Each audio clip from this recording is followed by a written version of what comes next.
ஹாய்ங்க. செவ்வாய்க்கிழமை காலையில ஃபஸ்ட்டு ஒர்க்கா ப்ரஷ் பண்ணிட்டு வந்து தண்ணி தான் வெறும் வயித்துல குடிப்பேன் நானு. அதுக்கப்புறம் வெளில வந்து வராண்டாவெல்லாம் க்ளீன் பண்ண ஸ்டார்ட் பண்ணுவேன். அம்மா வந்து உள்ள டீ போட்டுருப்பாங்க. எப்பவுமே நானும் அம்மாவும் 6:30க்கு தாங்க எந்திரிப்போம். 6:30க்கு எந்திரிச்சா எங்களுக்கு டைம் கரெக்டாக இருக்கும். 8:30 மணிக்கு நான் கிளம்பிருவேன். ஸோ அதுக்கு 6:30க்கு எந்திரிச்சாவே போதும்.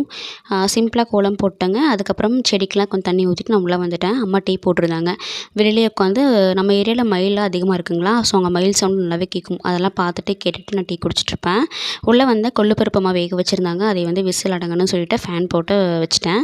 சீக்கிரம் விசில் இறங்கிடும். அது சைடு கேப்பில் பாத்திரம் கொஞ்சம் வாஷ் பண்ணிவிட்டு அப்புறம் விசில் இறங்கினதுக்கப்புறமா அதை ஓப்பன் பண்ணிவிட்டு ரசத்துக்கு வந்து தண்ணி கொஞ்சம் எடுத்து வச்சுட்டு இதை வந்து மண் பானையில் தான் எப்பவுமே செய்வாங்க. மண் பானைக்கு மாற்றிட்டு இதையுமே அடுப்பில் வச்சுட்டேங்க. ஸோ அதுக்கப்புறம் அரிசி ஊற வச்சுருந்தாங்க. அதையுமே களைஞ்சி வச்சுட்டு நானும் பார்த்திங்கன்னா குளிக்கிறதுக்கு வந்து கிளம்பிட்டேன். இதுக்கப்புறம் நான் ரெடியாக போயிடுவேன்.